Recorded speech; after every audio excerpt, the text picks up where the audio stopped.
Please reply দিবেন আপনি কোন ইউনিভার্সিটিতে পড়েন। আপনার ইউনিভার্সিটিকে গ্রাফিক ডিজাইন নিয়ে পড়া যাবে হিউম্যানিটিস থেকে, আর হিউম্যানিটিস থেকে পড়তে গেলে কোন কোন সাবজেক্ট নিয়ে পড়া যাবে আইএলস ছাড়া, আর কত পয়েন্টস লাগবে, অ্যান্ড টিউশন ফি কত। ওকে, প্রথমত হচ্ছে আমি যে ইউনিভার্সিটিতে পড়াশোনা করছি সেটা হচ্ছে আলফা ইউনিভার্সিটি কলেজ, এবং হ্যাঁ এই ইউনিভার্সিটিতে গ্রাফিক ডিজাইন আছে, এবং গ্রাফিক ডিজাইনের জন্য ওয়ান অফ দ্য বেস্ট একটা ইউনিভার্সিটি বলবো হচ্ছে আলফা ইউনিভার্সিটি।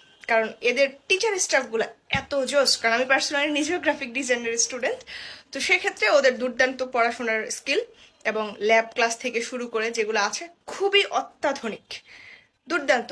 এবং পয়েন্টের কথা যদি বলি সেক্ষেত্রে আপনি অ্যাভারেজ 3 পয়েন্ট হলে আপনি অ্যাপ্লাই করতে পারেন, মানে এসএসসি এবং এইচএসসি দুইটাতে 3 অর্থাৎ টোটাল 6 পয়েন্ট হলে আপনি ইজিলি অ্যাপ্লাই করতে পারবেন আলফা ইউনিভার্সিটিতে।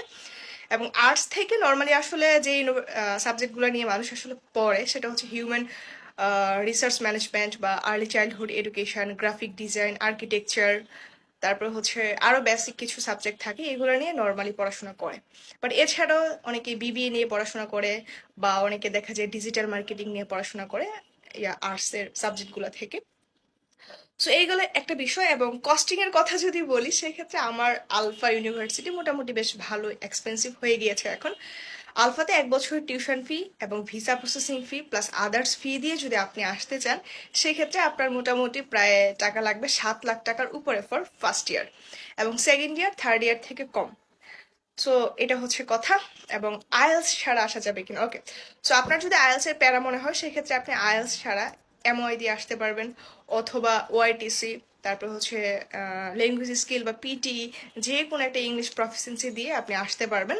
অথবা আপনি যদি চান যে আমি কোনো ইংলিশ প্রফিসিয়েন্সিই দিব না, আমি উইদাউট ইংলিশ প্রফিসিয়েন্সিতে যাব মালয়েশিয়াতে, সেক্ষেত্রে আপনি আসতে পারেন ইজিলি। অলসো আরেকটা বিষয় সেটা হচ্ছে আপনাকে এখানে এসে মেইন কোর্সে এনরোল হওয়ার আগে কিন্তু আপনাকে অবশ্যই ইংলিশ প্রফিসিয়েন্সি সাবমিট করতে হবে।